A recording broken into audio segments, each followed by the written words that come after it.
Screen দেখতে পাচ্ছ তো?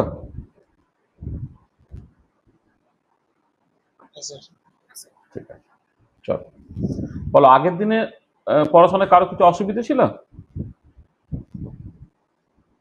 আগের দিন পড়া পড়েছো? একটু নিজেরা দেখো একটুখানি, না দেখোই না? স্যার বলছি পার্ট 2 আর পার্ট 3 এর ওই পিডিএফটা আপনি গ্রুপে কাইন্ডলি শেয়ার করে দিন। পার্ট 1 আর পার্ট 2? সরি পার্ট পার্ট 1 আর পার্ট 2?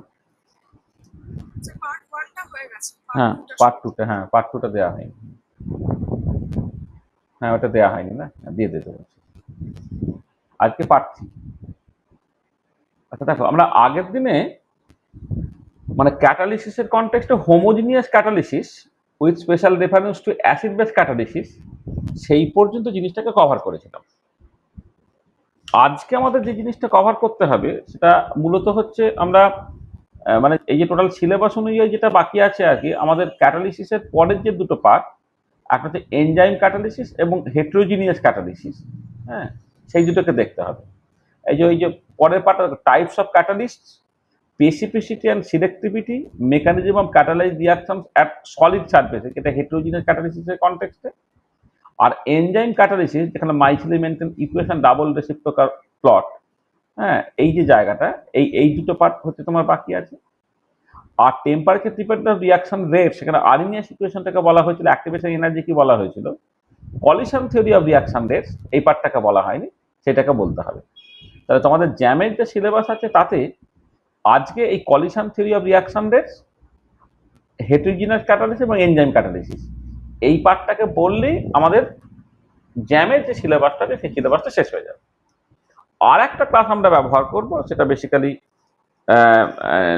আর একটা ব্যাপার আছে, ওই এই যে এই ইউনিমলিকুলার রিয়াকশনের রেসপেক্টে লিন্ডেম্যান মেকানিজম, যেটা সেটা আমরা নেক্সট ক্লাসে করব। আর একটা ক্লাস আমরা করব, আমি ভেবেছিলাম যে দুটো ক্লাস একদিনই বলে দেবো, কিন্তু একদিনে বললে ওই সেই 2 ঘন্টার উপর ক্লাস হবে, একটুখানি অসুবিধা হবে। তার তুলনায় আমরা যেটা করি যে ওই ওই 1 ঘন্টা 15 মিনিট সময়ের মধ্যে আমরা আজকে কিছুটা পার্ট বলছি, তাতে এই ক্যাটালিসিস পার্টটা শেষ হবে এবং কলিশন থিওরি পার্টটা যেটা আমাদের আলোচনা করা হবে। আর নেক্সট ক্লাসে আমরা ইউনিমলিকুলার রিয়াকশন লিন্ডেম্যান মেকানিজম সেই পার্টটাকে করব। তার সাথে হচ্ছে transition state theory, thermodynamic approach এবং স্ট্যাটিস্টিক্যাল মেকানিক্যাল অ্যাপ্রোচ সেটাকে বলবো। তার সঙ্গে সঙ্গে হচ্ছে প্রাইমারি কাইনেটিক সল্ট এফেক্ট, এইটা আমাদের খুব ইম্পর্টেন্ট, সেটা একটুখানি বলবো। অটো ক্যাটালিসিস যে পার্টটা আছে সেটা একটা বলবো, মানে ছোট ছোট কতগুলো জিনিস আছে। ফার্স্ট রিয়াকশন বলে একটা পার্ট আছে, সেটা আমরা বলবো। এই কতগুলো জিনিস হচ্ছে আমরা নেক্সট ক্লাসে আস্তে আস্তে বলে দেবো। ঠিক আছে, তো দেখো তাহলে আমাদের এনজাইম ক্যাটালিসিস এইটা দিয়ে আমরা শুরু করছি। এনজাইম ক্যাটালিসিস থেকে প্রত্যেক বছরই পরীক্ষায় কোশ্চেন পড়ে, এবং কি টাইপের কোশ্চেন পড়ে যেটা বলবো দেবে, এর মধ্যে থেকে তুমি পুরো ব্যাপারটাকে করে ফেলতে পারবে। আচ্ছা আচ্ছা, এনজাইম ক্যাটালিসিসে ক্যাটালিস্ট হিসেবে যেগুলো ব্যবহার করছে সেটা হচ্ছে এনজাইমস, তাই তো? তাহলে এনজাইমস আর protein molecules that can catalyse certain specific biochemical reaction. মানে ইউজুয়ালি এনজাইমগুলো তোমার একটা প্রোটিন মলিকুল যেটা ক্যাটালিস্টের রোল প্লে করে বায়োলজিক্যাল সিস্টেমে, মানে মূলত লিভিং বায়োলজিক্যাল সিস্টেমই মূলত আর কি, নন লিভিং বায়োলজিক্যাল সিস্টেমে এখন এনজাইম ব্যবহৃত হচ্ছে।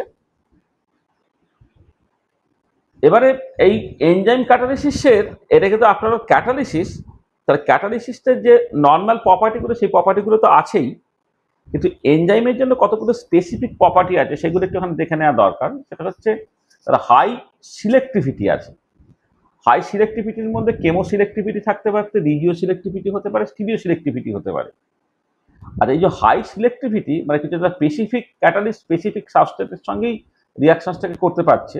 এবং শুধু তাই না, মানে যেটা মধ্যে কথা, মানে সিলেক্টিভিটি মানে হচ্ছে যে কোনো একটা পার্টিকুলার এনজাইম কোন একটা সাবস্ট্রেটের একটা পার্টিকুলার পোর্শনের সঙ্গে সে বেসিক্যালি রিয়াকশন করতে পারে, এবং এটা একটা পার্টিকুলার মেকানিজম দিয়ে চলে, যেটা বিজ্ঞানী ফিশারের দেওয়া, যাকে বলে কি লক মেকানিজম।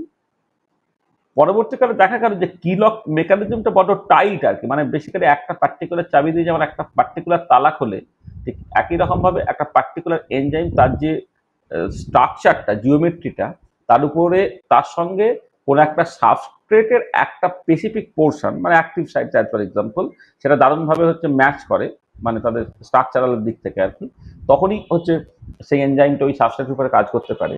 পরবর্তীকালে বিজ্ঞানী খোসল্যান্ড তিনি এই কি লক মেকানিজমটার যে স্পেসিফিসিটি সেটা কিছুটা রিল্যাক্স করে তিনি বলেন ইনডিউসড ফিট মডেল আর কি। মানে বেসিক্যালি দেখা যাচ্ছে এনজাইমের প্রেজেন্সে সাবস্ট্রেটটা নিজেকে কিছুটা চেঞ্জ করছে যাতে করে সেই এনজাইমকে জায়গা দিতে পারে আর কি। এখানে কি লক মেকানিজম এবং ইনডিউসড ফিট মডেল, কি লক মেকানিজমটা ফিশারের দেওয়া আর ইনডিউসড ফিট মডেলটা খোসল্যান্ডের দেওয়া, এই দুটো একটুখানি বোঝার দরকার আছে। আচ্ছা, হাই স্পেসিফিসিটি, এই যেটা বলছিলাম যে একটা স্পেসিফিক এনজাইম একটা স্পেসিফিক সাবস্ট্রেটকে প্রোডাক্টে ট্রান্সফর্ম করতে পারে। যেমন ধরো ইউরেজ, সে ইউরিয়াকে কার্বন ডাইঅক্সাইড অ্যামোনিয়াতে কনভার্ট করতে পারে। জাইমেজ, সে বেসিক্যালি গ্লুকোজ থেকে অ্যালকোহল এবং কার্বন ডাইঅক্সাইড তৈরি করতে পারে। এছাড়া আরও আছে মল্টেজ, মল্টোজকে গ্লুকোজে কনভার্ট করে, সুক্রেজ, সুক্রোজকে গ্লুকোজে কনভার্ট করে অ্যান্ড সো অন। মানে একটা স্পেসিফিক এনজাইম স্পেসিফিক রিয়াকশনের জন্য ব্যবহৃত হয়। আচ্ছা, এরা হাই এফিসিয়েন্সি, মানে লাইক আদার ক্যাটালিস্ট, এনজাইমগুলো হাইলি এফিসিয়েন্ট এবং এই এফিসিয়েন্সিটা নর্মাল যে হোমোজিনিয়াস ক্যাটালিসিস যেটা তার থেকে অনেক অনেক বেশি। দেখা যাবে খুব অল্প পরিমাণ ক্যাটালিস্টে হিউজ পরিমাণ সাবস্ট্রেটকে প্রোডাক্টকে ট্রান্সফর্ম করতে পারে। তাহলে কতটা কম মানে বেসিক্যালি কি হয়, যখন ক্যাটালিসিসটা হয় বা এনজাইম যখন ক্যাটালিস্টের রোল প্লে করে তখন এনজাইমটা তো দিনের শেষে রিজেনারেটেড হয়ে যাচ্ছে। তাহলে এবারে তুমি ক্যাটালিস্টটা স্টার্ট করলো, দিনের শেষে রিজেনারেটেড হলো, তাহলে এবারে যদি ইনট্যাক্ট ওয়েতে রিজেনারেটেড হয় সেবার ক্যাটালিস্টের রোল প্লে করছে, তাহলে এই সাইকেলটা চলতে থাকবে, বলে ক্যাটালাইটিক সাইকেল। যত বেশি ক্যাটালাইটিক সাইকেল হবে, কোনো একটা পার্টিকুলার এনজাইম একটা হিউজ অ্যামাউন্টের সাবস্ট্রেটকে সে প্রোডাক্টকে ট্রান্সফর্ম করতে পারবে। আর এবারে কতটা এনজাইম কতটা সাবস্ট্রেটকে প্রোডাক্টকে ট্রান্সফর্ম করতে পারে সেটা আমরা টার্নওভার নাম্বার দিয়ে বুঝি, টিওএন, টার্নওভার নাম্বার। সেটা হচ্ছে maximum number of substrate molecule transform into product per active site of the enzyme. মানে কোন একটা এনজাইমে যদি শুধুমাত্র একটাই অ্যাক্টিভ সাইট থাকে তাহলে পার অ্যাক্টিভ সাইট ম্যাক্সিমাম কতগুলো সাবস্ট্রেট প্রোডাক্টকে ট্রান্সফর্ম হতে পারে সেটা হচ্ছে টার্নওভার নাম্বার। আচ্ছা, এবারে এই টার্নওভার নাম্বার বলার সময় সেখানে তোমার টাইমটা মেনশন করা হচ্ছে না যে কতখানি সময়ে কোনো একটা per active site of the enzyme কতগুলো সাবস্ট্রেট প্রোডাক্টে ট্রান্সফর্ম হলো, এখানে টাইমটা বলা হচ্ছে না। টাইমটা যখন বলবো তখন তার নাম হয়ে যাবে টার্নওভার ফ্রিকোয়েন্সি। টার্নওভার ফ্রিকোয়েন্সিটা কি? Maximum number of substrate molecule transform into product per second per active site of the enzyme. তাহলে maximum number of substrate molecule transform into product per second per active site of the enzyme. হ্যাঁ, এখানে per second পার্টটা চলে এলে, এইটা খুব important. Turnover number এবং turnover frequency এই দুটো জিনিস একটু ভালো করে ডেফিনেশনটা জেনে না। কোন একটা এনজাইম কতটা এফিসিয়েন্ট সেটা টার্নওভার ফ্রিকোয়েন্সি, মানে মূলত টার্নওভার ফ্রিকোয়েন্সি দিয়েই যেন বোঝা হয়। আচ্ছা, পিএইচ ডিপেন্ডেন্সটা দারুণ স্পেসিফিক। আমরা অ্যাসিড বেস ক্যাটালিসিসের কনটেক্সটে আমি পিএইচ ডিপেন্ডেন্স দেখেছিলাম, কিন্তু এনজাইমের পিএইচ ডিপেন্ডেন্সটা হচ্ছে একটা দারুণ বেশ পিকুলিয়ার। মানে দেখা যায় যে কোন একটা এনজাইম একটা অপটিমাল পিএইচ আছে, সেই অপটিমাল পিএইচ বা তার অ্যারাউন্ডে তার এনজাইম এফিসিয়েন্সিটা ম্যাক্সিমাম। যদি পিএইচটা খুব কম হয়ে যায়, পিএইচটা খুব বেশি হয়ে যায়, এনজাইম এফিসিয়েন্সিটা কমে যায়।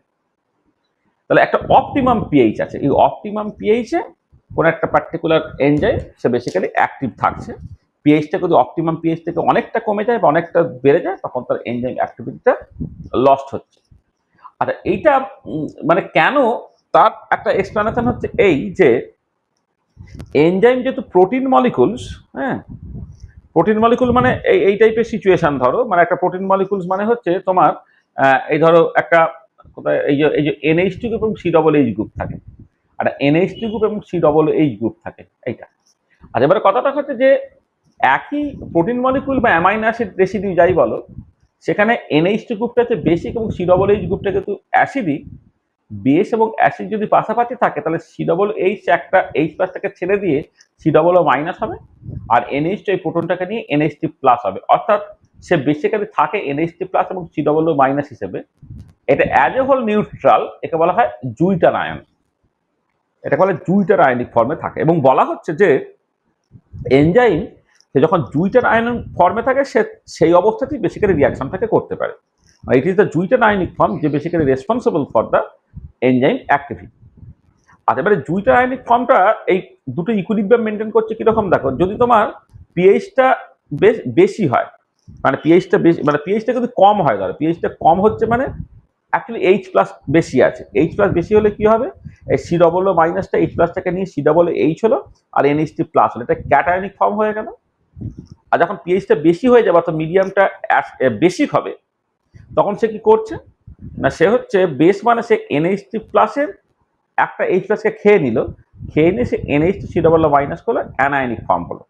এবারে দেখো তোমার যখন অ্যানায়নিক ফর্মটা মানে হাই পিএইচে যখন অ্যানায়নিক ফর্মটা মূলত এক্সিস্ট করবে, এটা নেগেটিভলি চার্জ বলে সে ক্যাথোডের দিকে মুভ করার চেষ্টা করবে, সরি অ্যানোডের দিকে মুভ করার চেষ্টা করবে, অ্যানায়ন অ্যানোডের দিকে মুভ করে মানে পজিটিভ ইলেকট্রন দিকে মুভ করার চেষ্টা করবে।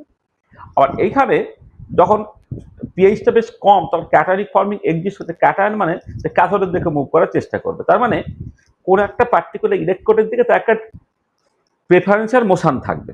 হ্যাঁ, আর এবারে সেই প্রেফারেন্সিয়াল মোশনটা বন্ধ হয়ে যাবে যখন মূলত তোমার জুইটার আয়নিক ফর্মটা আছে, যেটা অ্যাকচুয়ালি নিউট্রাল।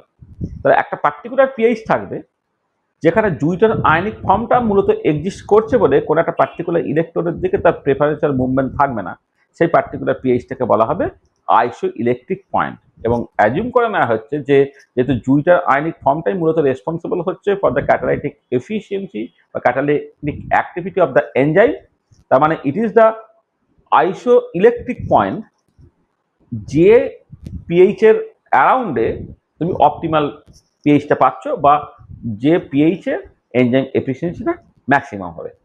তাহলে একটা পার্টিকুলার পিএইচ যে পিএইচ এ মূলত জুইটার আয়নিক ফর্ম এক্সিস্ট করছে, যেটা নিউট্রাল হয়ে যাওয়ার জন্য, ইলেকট্রিক্যালি নিউট্রাল হয়ে যাওয়ার জন্য ওর একটা পার্টিকুলার ইলেকট্রোডের দিকে তার কোনো প্রেফারেন্সিয়াল মুভমেন্ট থাকছে না, ঠিক আছে, তখন সেই পিএইচটাকে বলা হবে আইসো ইলেকট্রিক পয়েন্ট। এবং জুইটার আয়নিক ফর্মটাই কিন্তু রেসপন্সিবল ফর দেয়ার অ্যাক্টিভিটি, সেই জন্য তোমার এই অপটিমাম পিএইচ যেটা সেটা হবে হচ্ছে তোমার আইসো ইলেকট্রিক পয়েন্টটা। তাহলে বুঝতে পারা গেল যে এনজাইম অ্যাক্টিভিটিটা একটা অপটিমাল পিএইচে ঘটে, লো পিএইচ বা হাই পিএইচে নয়। একটা পার্টিকুলার এনজাইমের জন্য তার একটা আইসো ইলেকট্রিক পয়েন্ট আছে, সেই পয়েন্টের অ্যারাউন্ডেই হচ্ছে তোমার অপটিমাম পিএইচটা পাবে এবং সেই পিএইচে সে মূলত এনজাইম অ্যাক্টিভিটিটাকে দেখাবে। বোঝা গেল?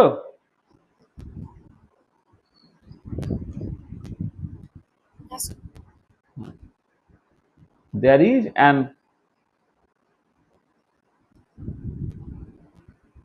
optimum pH at which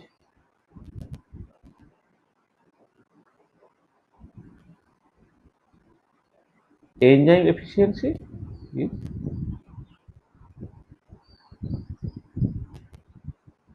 maximum. এবারে চলে এসো টেম্পারেচার ডিপেন্ডেন্স। এই টেম্পারেচার ডিপেন্ডেন্সটাও হচ্ছে একটা দারুণ ব্যাপার আর কি, মানে যেটা অন্যান্য রিয়াকশনের ক্ষেত্রে দেখেছো। যেমন ধরো অ্যাজ ফর এক্সাম্পল আরিনাস ইকুয়েশনে তুমি দেখেছো যে টেম্পারেচার বাড়ালে রিয়াকশনের রেটটা বাড়ে, কিন্তু এনজাইম অ্যাক্টিভিটির ক্ষেত্রে there is again an optimum temperature. দেখা যাচ্ছে যে যখন টেম্পারেচার খুব কম থাকছে তখন সাডেনলি অ্যাক্টিভেশন বেরিয়ারটাকে ক্রস করতে পারছে না, রিয়াকশনের রেটটা কম থাকছে।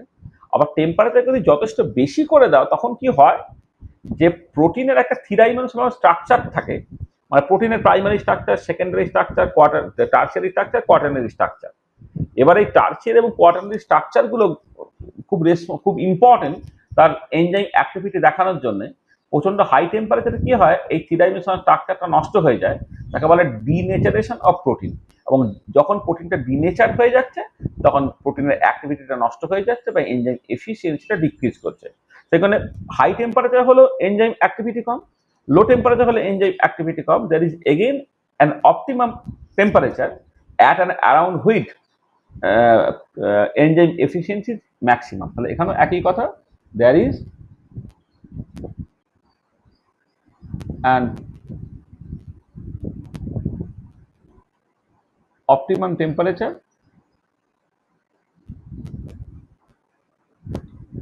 at which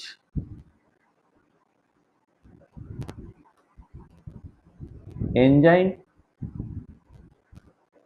efficiency is maximum. There is an optimum temperature at which enzyme efficiency is maximum. ঠিক আছে, এটা মাথায় রাখবে। আচ্ছা, তাহলে এই যে টেম্পারেচার ডিপেন্ডেন্স এবং পিএইচ ডিপেন্ডেন্স, এই দুটো কিন্তু এনজাইম মানে ক্যাটালিসিসে বা এনজাইমের ক্ষেত্রে দুটো স্পেসিফিক ব্যাপার। এইটা অন্যান্য তোমার এনজাইম বা ইত্যাদির ক্ষেত্রে তুমি পাবে না, মানে হোমোজিনিয়াস ক্যাটালিসিস বা হেটেরোজিনিয়াস ক্যাটালিসিসের ক্ষেত্রে এগুলো পাবে না।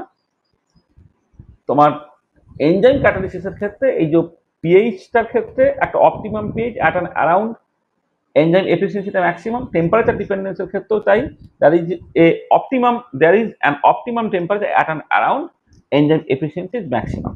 মানে ইউজুয়ালি যেখানে টেম্পারেচার বাড়ালে রেট অফ দ্য রিয়াকশন বাড়ে, কিন্তু এনজাইম যখন কাজ করে তখন কিন্তু টেম্পারেচার বাড়াচ্ছে মানেই যে রেট অফ দ্য রিয়াকশন বাড়বে সেরকম না। প্রচন্ড বেশি টেম্পারেচার, একটা সার্টেন টেম্পারেচার পর্যন্ত সার্টেনলি বাড়ছে, কিন্তু অপটিমাম টেম্পারেচার রিচ করার পরে তারপর যদি তুমি আরো টেম্পারেচার বাড়ানোর চেষ্টা করো, প্রোটিনের থিরাইনোস স্ট্রাকচারটা নষ্ট হয়ে যাচ্ছে, অর্থাৎ প্রোটিনের ডিনেচার হয়ে যাচ্ছে, তখন তার এফিসিয়েন্সিটা বেসিক্যালি লুজ করছে। নেক্সট যেটা, সেটা হচ্ছে তোমার কনসেন্ট্রেশন ডিপেন্ডেন্সটা। এই কনসেন্ট্রেশন ডিপেন্ডেন্সের কন্টেক্সটে তোমার মাইসেলি মেনটেন কাইনেটিক্স, যেটা মাইসেলি মেনটেন ইকুয়েশন, হ্যাঁ, মাইসেলিজ কনস্ট্যান্ট, এই পার্টগুলো একটু ভালো করে তোমার দেখতে হবে।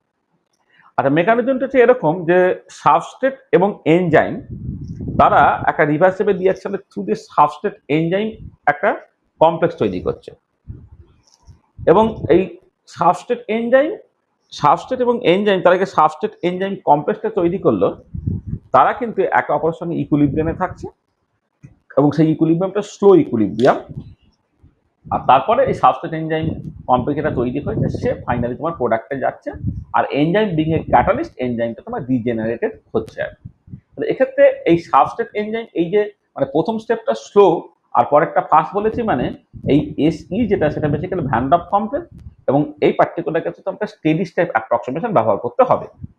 কেউ যদি প্রথমটাকে ফাস্ট পরেরটাকে স্লো বলতো, মানে স্টেপ ওয়ানটা ফাস্ট আর পরেরটাকে যদি স্লো বলতো, তাহলে এসিটাকে তখন আরএনএস কমপ্লেক্স বলতে হতো, তখন তোমাকে আরডিএস অ্যাপ্রক্সিমেশন ব্যবহার করতে হতো।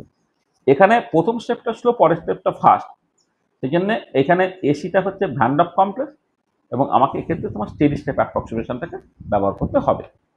আচ্ছা, স্টেডি স্টেপ অ্যাপ্রক্সিমেশন যদি ব্যবহার করো, আমি তো সামারাইজ করছি আর অঙ্কটাকে কোষে দেখাচ্ছি না, যেখানে ভেলোসিটি অফ দ্য রিয়াকশন ভিটা হয়ে যাবে K2 into substrate concentration into initially এনজাইমের concentration divided by S plus Km। এখানে Kmটা হচ্ছে K-1 plus K2 by K1, একে বলা হচ্ছে মাইসেলিজ কনস্ট্যান্ট, এবং এই যে ইকুয়েশনটা সেটাকে বলা হচ্ছে মাইসেলি মেনটেন ইকুয়েশন। তুমি যদি এইখানে এই স্টেডি স্টেপ অ্যাপ্রক্সিমেশনটাকে ব্যবহার করলে তুমি আলটিমেটলি ওই রেজাল্টটা পাবে। হ্যাঁ, মানে এনজাইম ক্যাটালিসিস যখন পড়বে দেখবে খুব ইজিলি এটা তুমি করতে পারবে। মানে এই অঙ্কটা আমি কোর্সে দেখাচ্ছি না, এটা যখন এনজাইম কাইনেটিক্স পড়াবো তখন ডিটেলে পড়াবো। এখন তো আমি সামারাইজ করছি, যদি মনে হয় যে করে দিতে হবে তাহলে বলবে, আমি করে দেবো আর কি। হ্যাঁ, তো স্ট্যান্ডার্ড সব জায়গাতে আছে।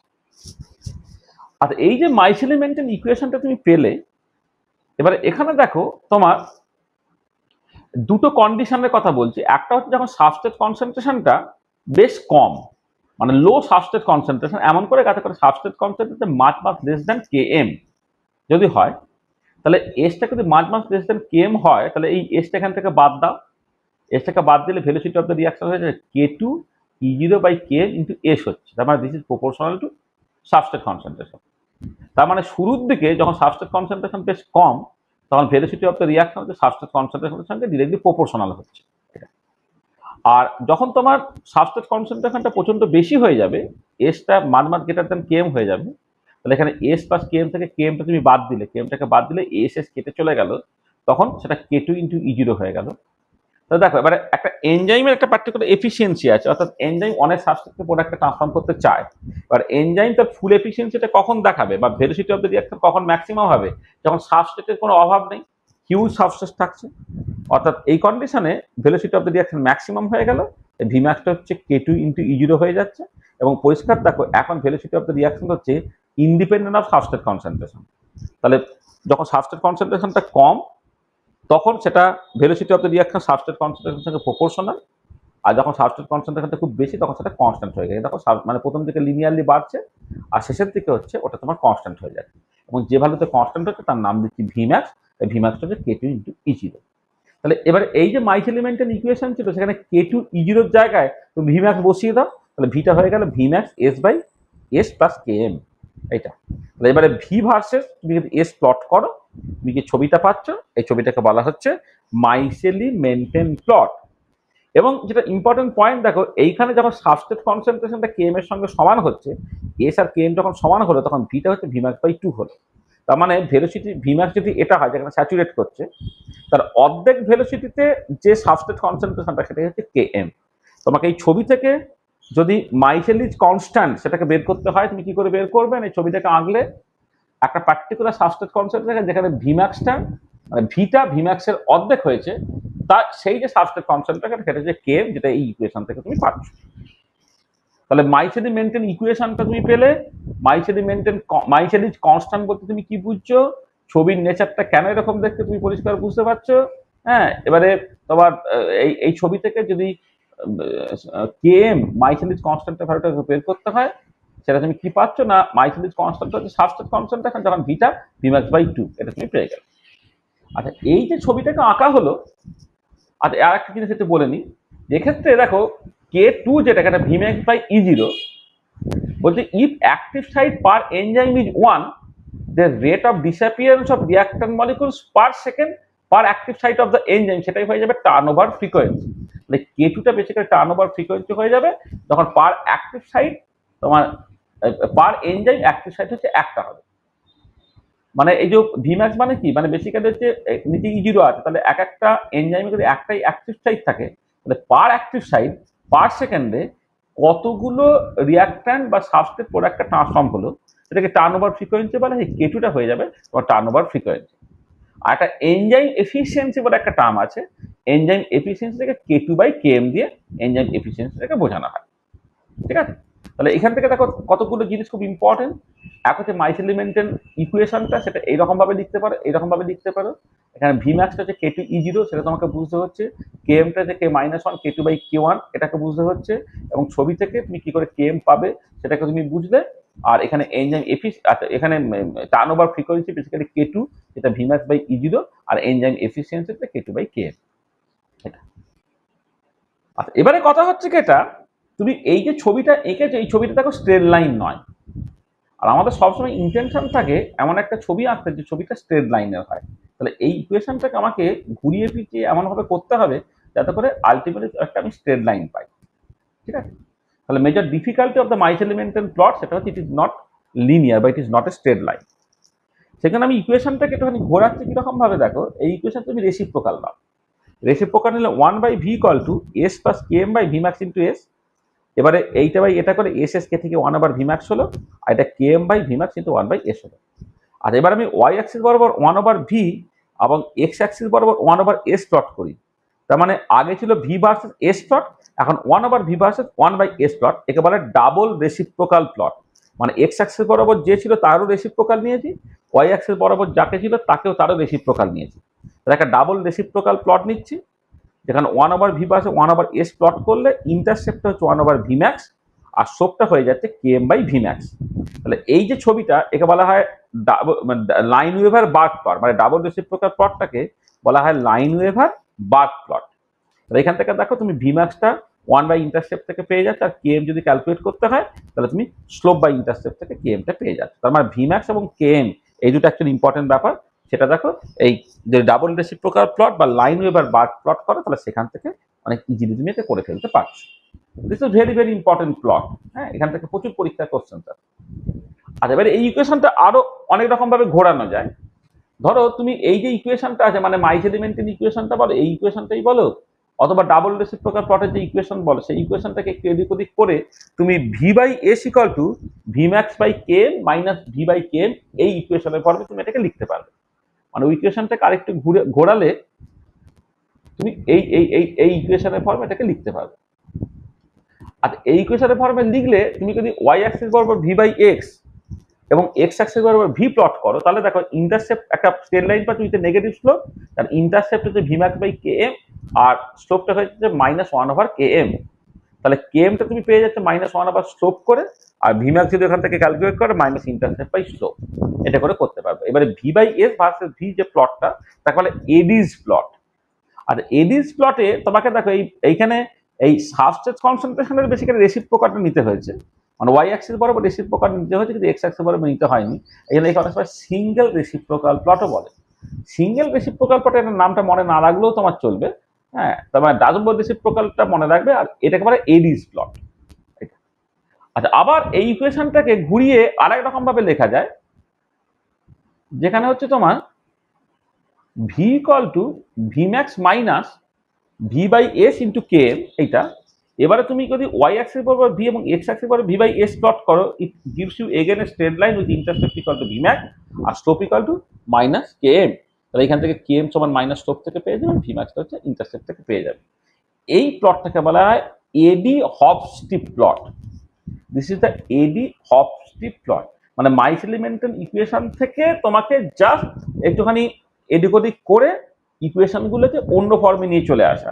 তাহলে এক্ষেত্রে যেটা হলো যে তোমার এই যে ডাবল রেসিপ্রোকাল প্লট যখন করলে না, যে কোনো ডাবল রেসিপ্রোকাল প্লটে যেটা অসুবিধা হয় সেটা হচ্ছে এই যে এই প্রথম দিকের পয়েন্টগুলো না খুব কাছাকাছি কাছাকাছি কাছাকাছি আসে। আর এখানে একটা কিন্তু বলা হয়নি যে তুমি যদি এটাকে মানে এক্সট্রাপোলেট করতে, 1/v বাস 1/s প্লটকে যদি তুমি এক্সট্রাপোলেট করতে, তাহলে মাইনাস এক্স অ্যাক্সিসকে যে পয়েন্টে কাট করতো সেটা হয়ে যেতে হচ্ছে মাইনাস কে এম। এই ইকুয়েশন থেকে এটা কোয়াইট শিওর, মানে কখন 1/vটা 0 হচ্ছে খেয়াল করে দেখবে, যখন তোমার ওই এটা মানে 1/sটা হচ্ছে মাইনাস কে এম এর সঙ্গে তোমার সমান হচ্ছে। এটা দেখো, যেটা বলছিলাম যে ডাবল এই যে লাইন এবার বার বা ডাবল রেসিপ্রোকাল প্লটটা straight line, certainly Michaelis Menten প্লটের থেকে এটা দারুণ অ্যাডভান্টেজিয়াস হয়ে গেল। কিন্তু এই প্লটের একটা অসুবিধা হচ্ছে যে তুমি যখন এই ডবল রেসিপ্রোকাল প্লট করবে না, তখন দেখবে এই প্রথম দিকের পয়েন্টগুলো না খুব ঘাড়ে ঘাড়ে ঘাড়ে ঘাড়ে ঘাড়ে ঘাড়ে চলে আসে, খুব কাছাকাছি চলে আসে। আর সেখানে ওই একটা পয়েন্ট থেকে আরেকটা পয়েন্ট ডিস্টিং করা একটু অসুবিধা হয়। কিন্তু সেই পয়েন্টগুলোকে যদি ছড়িয়ে ফেলতে চাও তাহলে তোমাকে এডিস প্লট বা এডি হপস্টিপ প্লট, এই দুটো প্লট তোমাকে করতে হবে। আর ফাইনালি আরেক রকমের প্লট হয় যাকে বলে উলফ হেন্স প্লট, যেখানে ওই ইকুয়েশনটাকে আবার একটুখানি ঘুরিয়ে তুমি এই ফর্মে নিয়ে চলে এসো, S by V equal to K M by V max plus S by V max. এবার S by V versus S যদি তুমি প্লট করো, it gives a straight line with intercept equal to K M by V max আর slope equal to 1/ভি max, যেখানে V ম্যাক্সটা হয়ে গেল 1 অফ স্লোপ আর কে এমটা হয়ে গেল ইন্টারসেপ্ট বাই স্লোপ। এটা বলে উলফ হেন্স প্লট। তাহলে 5 রকমের প্লটের কথা আমি এখানে বললাম। কনভেনশনালি এটা ভীষণ ইম্পর্টেন্ট। মাইকেল মেন্টন প্লট, যে প্লটের মানে কোন জিনিসটা থেকে কি বের করবে, কি হেনা টানা, ভিম্যাক্সটা কি কেম কি করে বের করবে ইত্যাদি তোমাকে বুঝতে হবে। আচ্ছা, এবারে যেহেতু মাইকেল মেন্টন প্লটটা স্ট্রেট লাইন ছিল না, সেজন্য আমি ওটাকে স্ট্রেট লাইন ফর্মে আনার জন্য ডাবল রেসিপ্রোকাল লাইন এবার বাদ প্রয়োগ করলাম। সেখান থেকে কিভাবে ভিম্যাক্স এবং কেম বের করতে হবে সেটা আমি দেখলাম। এখানেও যেটা অসুবিধা সেটা হচ্ছে এই যে মানে এই যে প্রথম দিকের পয়েন্টগুলো, এই পয়েন্টগুলো একে অপরের খুব কাছাকাছি চলে আসে। এটাকে যদি এক্সপান্ড করে তুমি যদি ছবিটাকে আঁকতে চাও বা যেটাকে যদি পয়েন্টগুলো যদি ছড়িয়ে দিতে চাও, তাহলে তোমাকে এডিস প্লট করতে হবে। হ্যাঁ, এবং এডিস প্লটের আরো করসপন্ডিং দু একটা মানে যদি ভেরিয়েশন করো, মানে ইকুয়েশনটা একটু এদিক ওদিক করে ফেললেই তুমি সেখান থেকে এডি হপস্টিপ প্লট এবং উলফ হেন্স প্লটটাকে তুমি পেয়ে যাচ্ছ। দেখো, এই হচ্ছে অল অ্যাবাউট এনজাইম ক্যাটালিসিস। তাহলে এনজাইম ক্যাটালিসিস থেকে প্রত্যেক বছরে মানে পরীক্ষায় কোশ্চেন পড়ে, যে কোনো পরীক্ষাতে এনজাইম ক্যাটালিসিস থেকে কোশ্চেন দেবে। দেখো, এইটা বুঝতে কারো যদি কিছু অসুবিধা হয় বলে না, মানে যা বলেছি তাতে যদি কারো কিছু বুঝতে অসুবিধা হয় তোমাকে বলে না।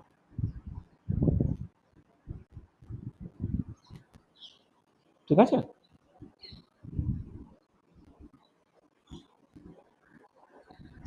কি ঠিক আছে? ঠিক আছে তো? আচ্ছা, নেক্সট চলে এসো হেটেরোজিনিয়াস ক্যাটালিসিসটা। আচ্ছা, হেটেরোজিনিয়াস ক্যাটালিসিস হচ্ছে যেক্ষেত্রে তোমার ক্যাটালিস্ট এবং সাবস্ট্রেট বা রিয়াক্ট্যান্ট তারা ডিফারেন্ট ফেজে থাকবে। যেমন ধরো আমরা যখন হাইড্রোজিনেশন করি তখন আমার রিয়াক্ট্যান্ট হচ্ছে ধরো একটা অ্যালকিন বা অ্যালকাইন, আর এখানে তুমি যখন হাইড্রোজেনেশন করছো ওর সঙ্গে হাইড্রোজেন যুক্ত হয়ে অ্যালকেন তৈরি হবে। কিন্তু এইখানে আমাকে প্লাটিনাম, প্যালাডিয়াম বা নিকেল এটাকে ক্যাটালিস্ট হিসেবে ব্যবহার করতে হয়। যেটা হয় যে প্লাটিনাম, প্যালাডিয়াম, নিকেল এরা সলিড স্টেটে থাকে, যারা বেসিক্যালি হাইড্রোজেন গ্যাসকে অ্যাবজর্ব করে রেখে দিচ্ছে। আর এটা তোমার মানে অ্যালকিন বা অ্যালকাইন সে কিন্তু গ্যাস ফেজে থাকে, দেখো দুটো ডিফারেন্ট ফেজে থাকছে। এখানে it is an example of heterogeneous catalysis. ঠিক আছে?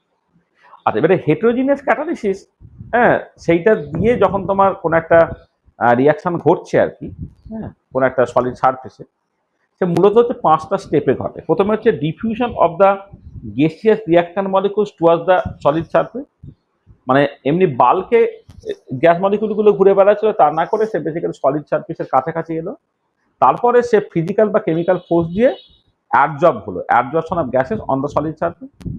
এবার সলিড সারফেসে তোমার রিয়াকশন হলো, reaction on the solid surface হলো। তারপরে হচ্ছে desorption of gases produce from the solid surface, solid surface থেকে গ্যাসটা ডিজর্ব হয়ে গেল। ফাইনালি সেই ডিজর্ব গ্যাসটা হচ্ছে বাল্কে তোমার ছড়িয়ে গেল, ডিফিউজ হয়ে গেল। ঠিক আছে, এই 5টা স্টেপে তোমার এনজাইম হেটেরোজিনাস ক্যাটালাইজ রিয়াকশন ঘটে। আচ্ছা, এবার এই 5টা স্টেপের মধ্যে 2 নম্বর স্টেপ যেটা অ্যাবজর্পশন এবং 4 নম্বর স্টেপ ডিজর্পশন, এই দুটোই হচ্ছে স্লো স্টেপ, বাকি স্টেপগুলো হচ্ছে ফাস্ট। এখানে 2 এবং 4 এরা অ্যাকচুয়ালি হচ্ছে তোমার রেট ডিটারমিনিং স্টেপ। তাহলে এবারে তুমি কোন টাইপের রিয়াকশন কনসিডার করছো তার মতো করে দেখতে হবে। প্রথমে reaction involving a single reactant substance, মানে ইউনিমলিকুলার সারফেস রিয়াকশন। সেখানে কি হয় না, তুমি যখন ওই ল্যাংমুর অ্যাডজর্পশন আইসোথাম, এটা অনেকে পড়েছো অনেকে পড়োনি।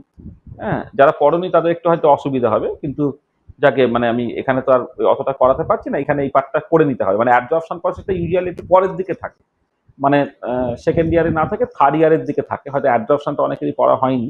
অ্যাডজর্পশনটা যখন পড়াবো তখন মানে নেটের বা জ্যামের কন্টেক্সটে অ্যাডজর্পশন পার্টটা আমি পড়াবো, তখন তুমি ভালো করে শিখে নিতে পারবে। কিন্তু এমনিতে আমি জাস্ট একটু বলে নিচ্ছি যে যখন তোমার ইউনিমলিকুলার সারফেস রিয়াকশন হয়, তখন এই একটা সলিড সারফেস আছে আর করে একটা রিয়াক্টর আছে গ্যাসিয়াস অবস্থায় আছে। তারা বেসিক্যালি কি হচ্ছে, মানে গ্যাসটা প্রথমে সলিড সারফেসে অ্যাবজর্ব হয়ে গেল, করে একটা ইকুইলিব্রিয়াম মেনটেন হচ্ছে। তারপর সেই অ্যাবজর্ব যে মলিকুলটা সে ফাইনালি প্রোডাক্ট তৈরি করছে এবং মানে সলিডটা সেটা হচ্ছে রিজেনারেটেড হয়ে যাচ্ছে। মানে এখানে এই যে সলিডটা সে বেসিক্যালি ক্যাটালিস্টের রোলটা প্লে করছে। আচ্ছা, এবারে অ্যাট ইকুইলিব্রিয়ামে ল্যাংমুর অ্যাডজর্পশন আইসোথাম থেকে তুমি দেখাতে পারো থিটাটা হচ্ছে কেপি বাই 1+কেপি হয়, যেখানে তোমার থিটাটা হচ্ছে যে fraction of active size of the solid surface which is already occupied. তো এখানে ল্যাংমুর অ্যাডজর্পশন আইসোথামে না বলা হয় মনোলেয়ার তৈরি হয়, কেমিক্যাল অ্যাডজর্পশন হয়।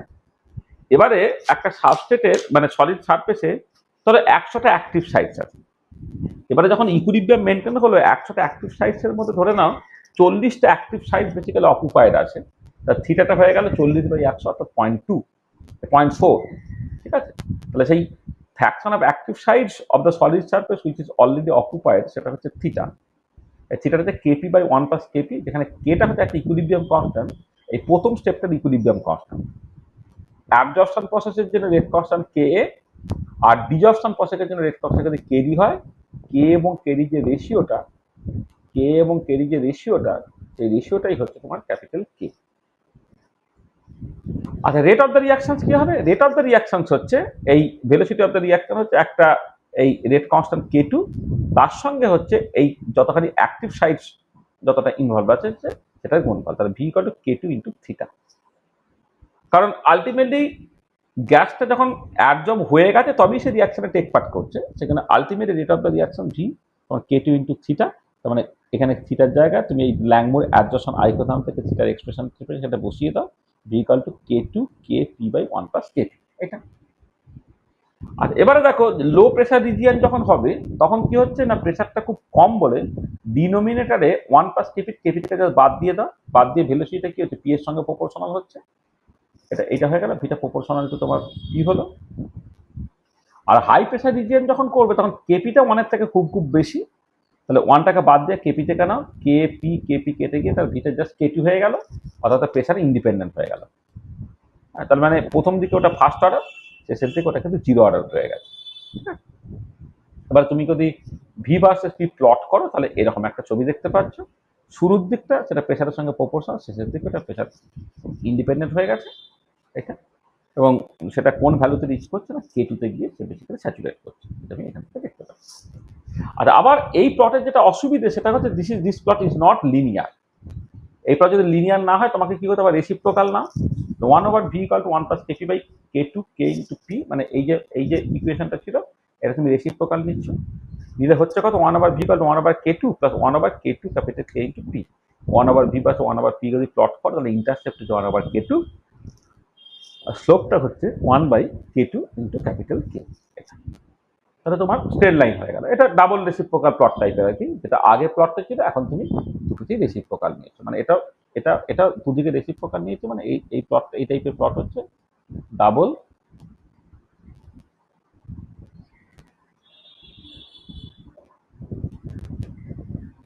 Double reciprocal. আচ্ছা, যেটা আমি কনসিডার করলাম সেখানে ওটা ইউনিমলিকুলার রিয়াকশন, কারণ তুমি দেখতে পাচ্ছ যে এখানে ওই মানে রেট অফ দ্য রিয়াকশনটা সেটা জাস্ট সিম্পল থিটার সঙ্গে প্রপোর্শনাল। আর এবারে বাইমলিকুলার রিয়াকশনে যেটা হয় যে তোমার ধরো দুটো সাবস্টেট আছে, একটা এ আর একটা হচ্ছে বি, তারা রিয়াকশনটাকে করবে। আচ্ছা, এর দুটো মেকানিজম আছে, একটাকে বলা হয় ল্যাংমুর হিনসেলুড মেকানিজম, একটা বলে ল্যাংমুর রিডেল মেকানিজম বা এলি রিডেল মেকানিজম। আচ্ছা দেখো, মেকানিজম ওয়ানে কি হচ্ছে যে এ আলাদা করে সলিড সারফেসে অ্যাডজর্ব হলো, বি আলাদা করে সলিড সারফেসে অ্যাডজর্ব হলো, তারপরে অ্যাডজর্ব এ আর অ্যাডজর্ব বি একে অপরের সঙ্গে রিয়াক্ট করে প্রোডাক্ট তৈরি করলো। এও অ্যাডজর্ব হচ্ছে, বিও অ্যাডজর্ব হচ্ছে, অ্যাডজর্ব এ আর অ্যাডজর্ব বি তারা আলটিমেটলি তোমার প্রোডাক্ট তৈরি করে। আর ল্যাংমুর রাইডেল বা এলি রাইডেল মেকানিজমে কি হয় না, এটা অ্যাডজর্ব হলো, এই অ্যাডজর্ব এ ফ্রি বি এর সঙ্গে রিয়াকশন করছে। তো দুটো মেকানিজমের তফাৎ দেখো, রাইডেল হিনসেলুল ল্যাংমুর হিনসেলুল মেকানিজমে যেটা হচ্ছে এও অ্যাডজর্ব হলো, বিও অ্যাডজর্ব হলো, অ্যাডজর্ব এ অ্যাডজর্ব বি এর সঙ্গে রিয়াক্ট করছে। আর ল্যাংমুর রাইডেল বা এলি রাইডেল মেকানিজমে কি হচ্ছে না, তোমার এ হলো তোমার এটা অ্যাবজর্ব হলো, এবারে অ্যাবজর্ব এ সে ফ্রি বি এর সঙ্গে রিয়াকশন করছে। তাই এই দুটো মেকানিজমের তফাৎটা তোমাকে খুব ভালো করে বুঝতে হবে। আর এবারে এই যে দুটো মেকানিজম, এই দুটো মেকানিজম থেকে আলটিমেটলি রেট লটা কেমন দাঁড়াবে আর কি, সেই যে ডিটেলিংটা, সেই ডিটেলিংটা তোমাদের লাগে না, মনেও থাকবে না।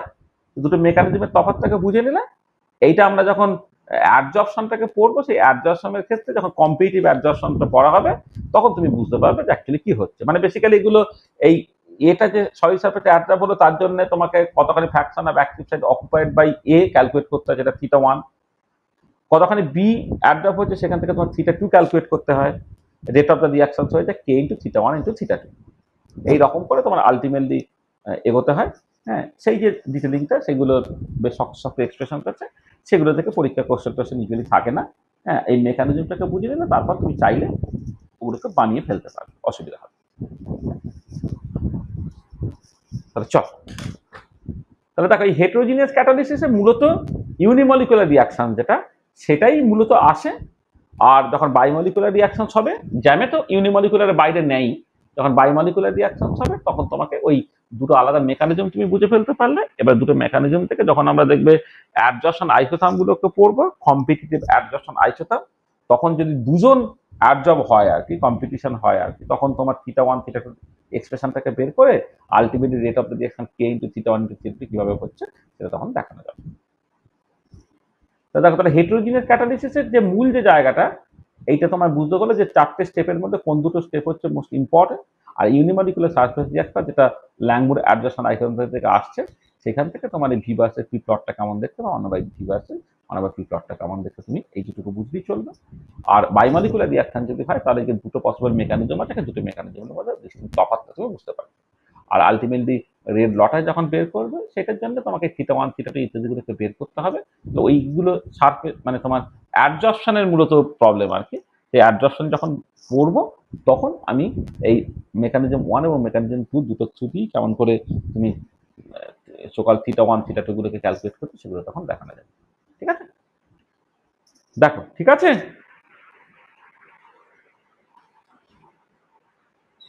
বুঝলে? Yes, sir. এক মিনিট।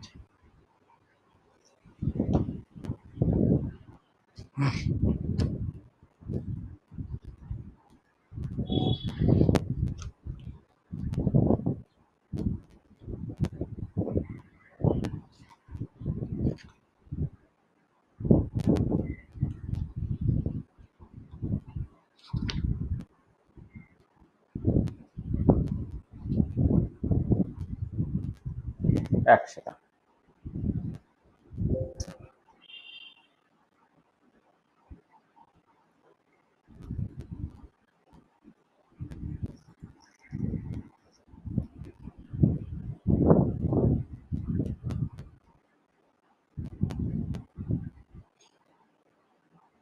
এক সেকেন্ড।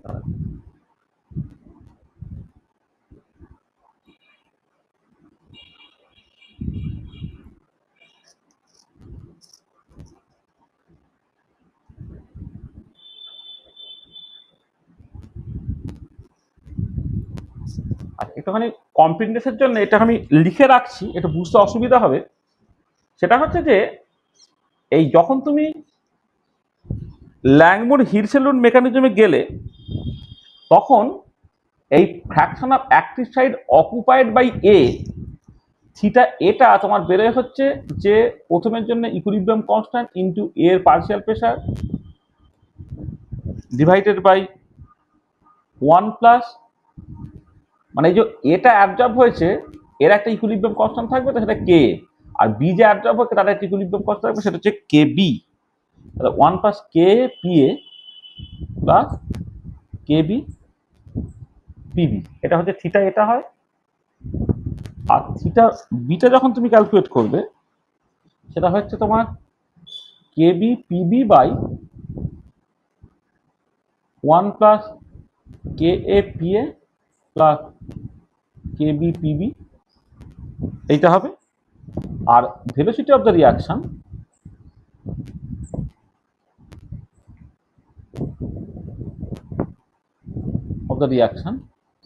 থিটা হয়ে যায় তোমার হচ্ছে একটা রেট কনস্ট্যান্ট কে টু, এটা রেট কনস্ট্যান্ট কে টু ধরো এটা, হ্যাঁ। আর এইটার যে এইটা আসলে যেটা হয় কি, মানে অ্যাবজর্পশনের জন্য রেট কনস্ট্যান্টটা যে কে ফর এ, এটা ডিজর্পশনের rate constant K D for A, যেখানে ক্যাপিটাল কে এটা মানে হচ্ছে এই প্রথমটার জন্য তোমার ইকুইলিব্রিয়াম কনস্ট্যান্টটা এইটা, আর এইটার জন্য যদি ধরো K A for the B, একটা small K A K D for the B যদি কনসিডার করো, সেখান থেকে কে বিটা হয়ে গেল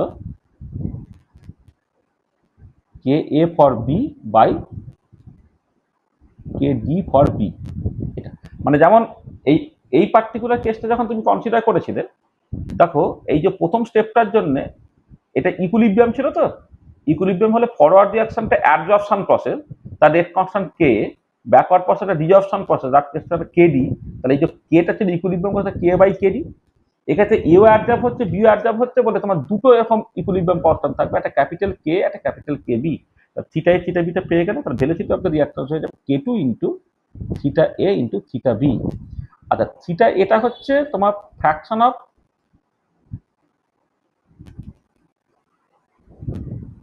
active side occupied by A, আর থিটা বিটা হচ্ছে fraction of active side occupied by B. তো rate of the reaction K two into theta A into theta B হয়ে যাবে। তুমি যদি বসিয়ে দাও তাহলে capital K A K B P A PB, P A PB হচ্ছে তাদের partial pressure divided by 1 plus K A P A plus K B PB তার স্কোয়ার। এইটা এবারে বিভিন্ন কন্ডিশনগুলো, প্রেশার বেশি প্রেশার কম হেনা টানা করে বিভিন্ন কন্ডিশনে কখন সেটা জিরো অর্ডার, কখন ফার্স্ট অর্ডার, কখন সেকেন্ড অর্ডার, এগুলো তুমি দেখতে পাবে। আচ্ছা আচ্ছা, ল্যাংমুর রাইডেল মেকানিজমে যেটা হচ্ছে, এখানে এই যেহেতু শুধুমাত্র অ্যাবজর্ব হচ্ছে, তার ফ্র্যাকশন অফ অ্যাক্টিভ সাইজ অকুপাইড বাই এ, সেটাকে তুমি ক্যালকুলেট করো, সেটা তোমার বেরোবে হচ্ছে K A P A divided by 1 plus K A P A plus K B P B হলো এইটা। আর finally rate of the reaction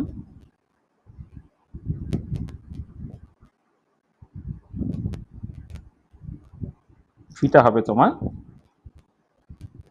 K two theta A into partial pressure of B.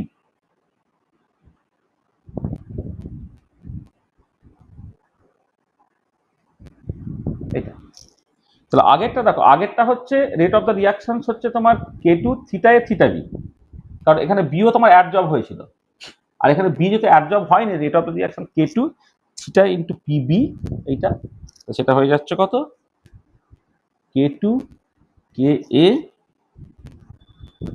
PA PB divided by 1 plus KA PA plus KB PB, KA PA plus KB PB।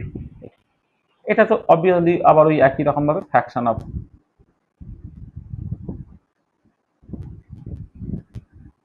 active sites occupied by A, এখানে KA for the A, KD for the A, capital K এটা হচ্ছে অ্যাডজর্পশনের জন্য rate constant by ডিঅপশনের জন্য rate constant, তার ratio,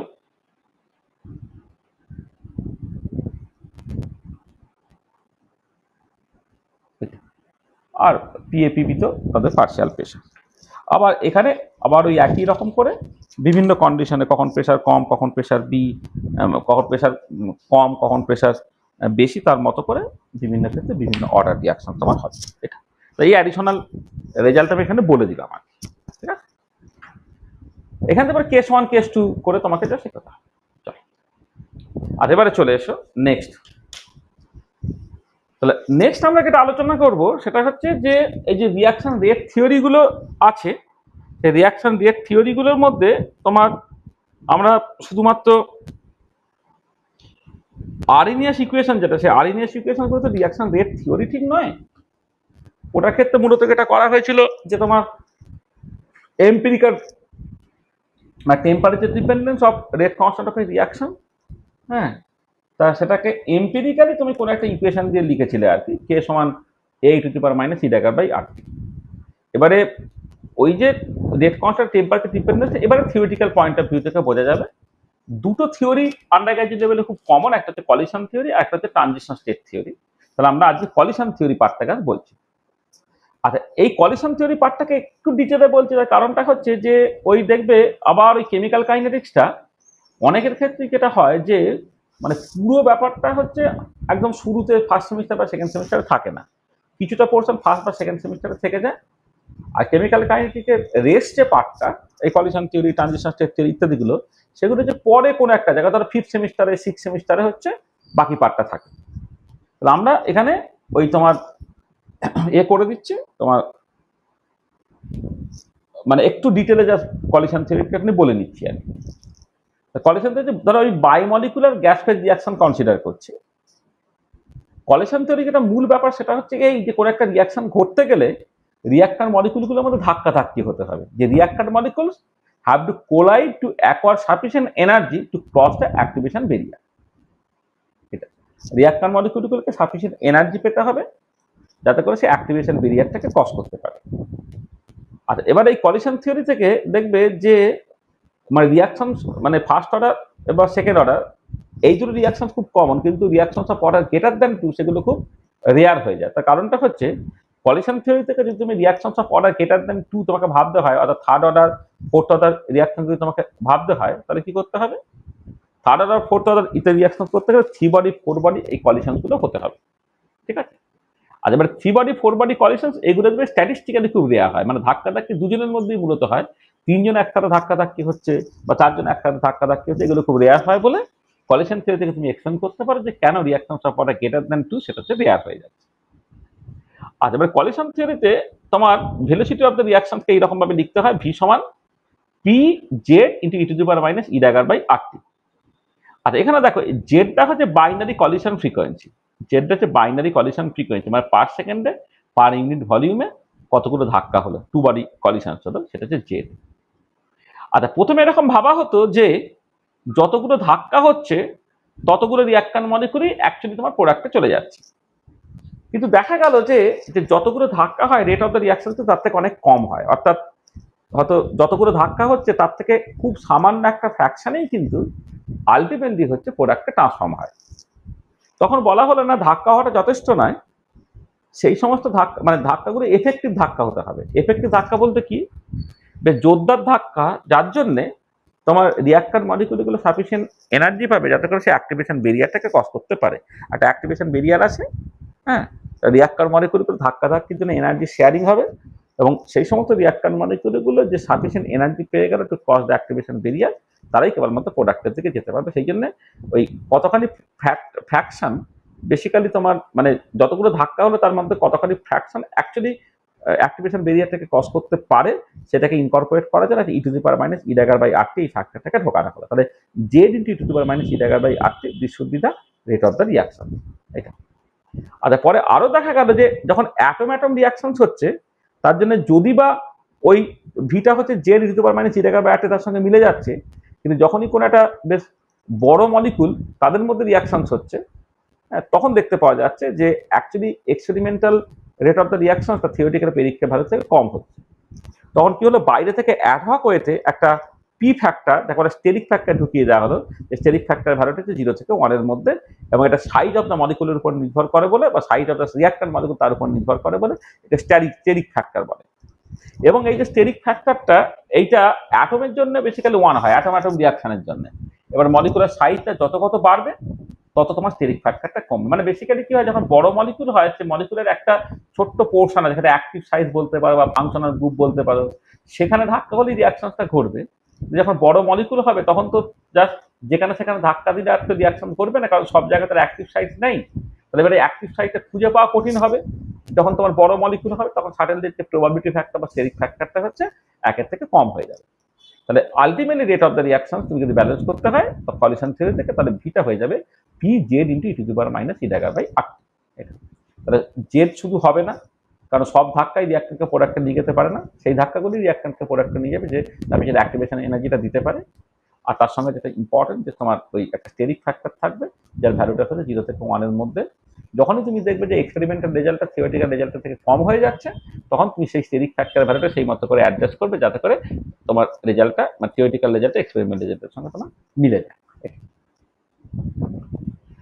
আচ্ছা, এবারে তুমি যদি ধরো এ প্লাস বি সেইখান থেকে একটা রিয়াকশন হচ্ছে, মানে দুটো রিয়াক্টার, দুটো আলাদা রিয়াক্টার সেখান থেকে প্রোডাক্ট হচ্ছে। এই পার্টিকুলার যেমন ধরো H2 gas plus I2 gas থেকে ধরো তোমার 2HI বা এই ধরনের করে 2HI গ্যাস, এরকম একটা রিয়াকশনের কথা তুমি ভাবছো। আর প্রোডাক্টটা কি হলো আনইম্পর্টেন্ট, যেটা ইম্পর্টেন্ট সেটা হচ্ছে যে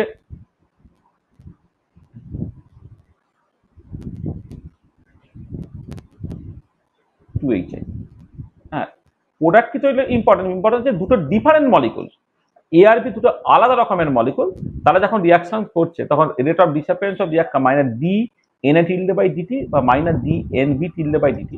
আচ্ছা, এন এ টিল্ডে হচ্ছে নাম্বার ডেনসিটি, অর্থাৎ number of A molecules per unit volume, বা এটা number of B molecules per unit volume. সেটা কি হবে না, পিটা রইল এই binary collision frequency Z A B, তার এক্সপ্রেশনটা হয় এরকম pi sigma A plus sigma B by 2 তার square root over of 8 KT by pi mu তার সঙ্গে N A tilde N B tilde. তাহলে এই যে পুরো জিনিসটা হলো এইখান থেকে এই পর্যন্ত জিনিসটা, এইটা হচ্ছে তোমার জেড এ বির এক্সপ্রেশন। এটা দেখবে একদম বিএসসি ফার্স্ট ইয়ারে যখন বাইনারি কলিশন ফ্রিকোয়েন্সি পড়ানো হয় তখন এই এক্সপ্রেশনটা থাকে, জেড এর জায়গায় এটা আমি বসালাম।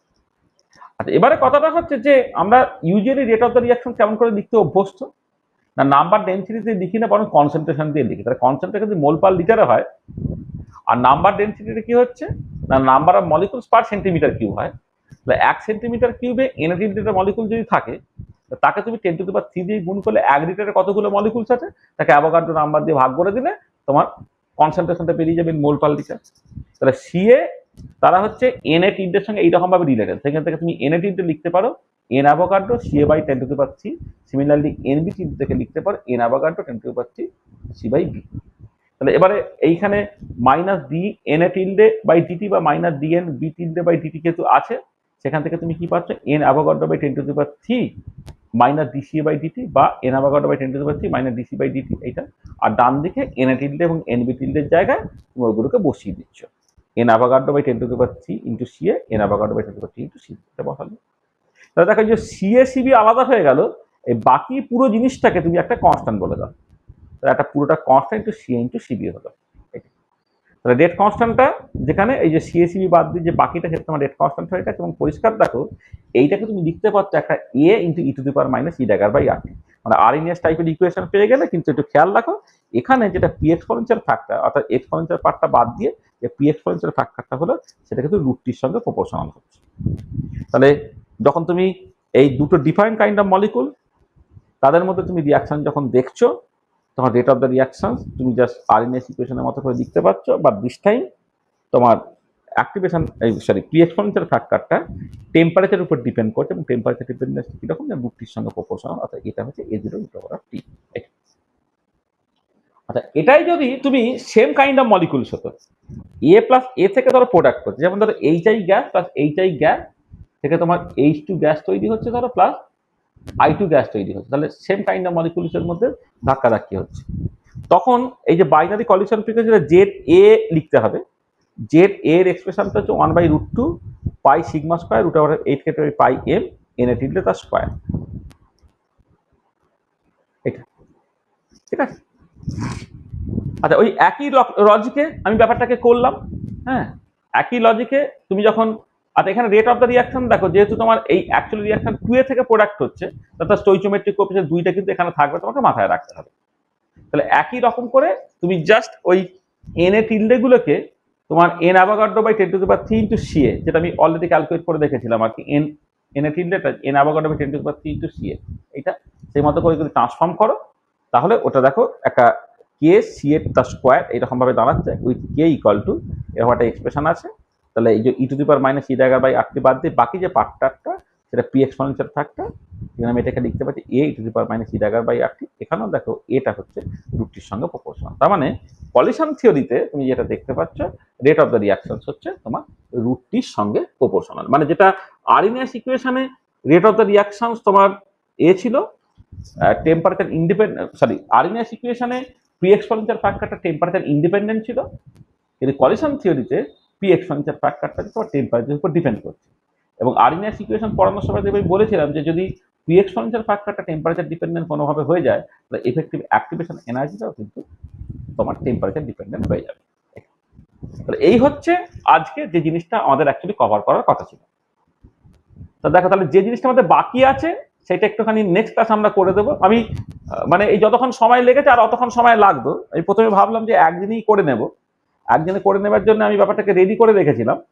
হ্যাঁ, এই যেখানে দেখো অলরেডি রেডি করাই আছে, এই যে রেডি করাই আছে যে যে জিনিসগুলো অ্যাকচুয়ালি কভার করার কথা, কিন্তু সেটাও দেখলাম ওভারঅল মিলে তোমার হয়ে যাচ্ছে আরো প্রায় 18-19 পাতা করে, সব মিলে অনেকটা বেশি সময় লেগে যাবে। সেই জন্য আজকে ক্লাসটা একটু কম হলো, কিন্তু আমরা যতখানি কভার করার কথা করে ফেললাম। পরের দিনে আমাদের পুরো জিনিসটা কভার হয়ে যাবে। পরের দিন আমরা যেটা করব ইউনিমলিকুলার গ্যাস ফেজ রিঅ্যাকশন, সেখান থেকে লিন্ডেম্যান মেকানিজম বা লিন্ডেম্যান ক্রিশ্চিয়ানসেন মেকানিজম সেটা একটুখানি দেখতে হবে। চেন রিঅ্যাকশন আছে, হ্যাঁ চেন রিঅ্যাকশন দু একটা এক্সাম্পল দিতে হবে। Transition state theory, primary kinetic salt effect আর অটো ক্যাটালাইটিক রিঅ্যাকশন, এই তিনটে জিনিস যেটা জ্যামের সিলেবাসে নেই কিন্তু তোমার নেট বা ইত্যাদি সিলেবাসে আছে, সেইটা আমরা বেসিক্যালি কভার করে দেবো। দেখবে তুমি জাস্ট যদি সিলেবাসটাকে একদম ভালো করে পড়ো, জ্যামের সিলেবাসটাকে, তাতে দেখবে আর ইউনিমলিকুলার রিঅ্যাকশন যেখানে লিন্ডেম্যান মেকানিজম এবং চেন রিঅ্যাকশন, এই দুটো জ্যামের সিলেবাসে বাকি আছে। আর নেটের সিলেবাস যদি দেখো তোমার হচ্ছে ওই দুটো বাদ দিয়েও আরো দু একটা জিনিস তোমার আছে, সেইটা একটুখানি করে নিতে হবে। এইটা আর একটা জিনিস বলা হয়নি, এর সঙ্গে আর একটা জিনিস হাতের নিম্নে করে নেবো, সেটা হচ্ছে ফার্স্ট রিঅ্যাকশন।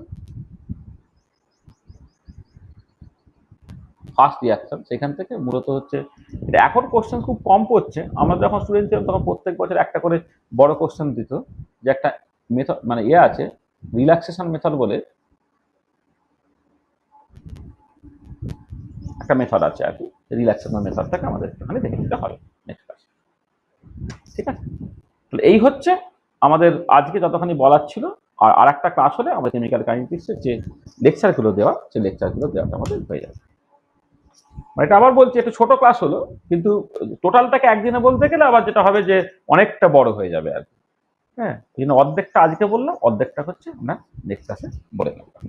এবারে বলো কে কি বুঝলে না, একটু ঠিকঠাক করে বলো।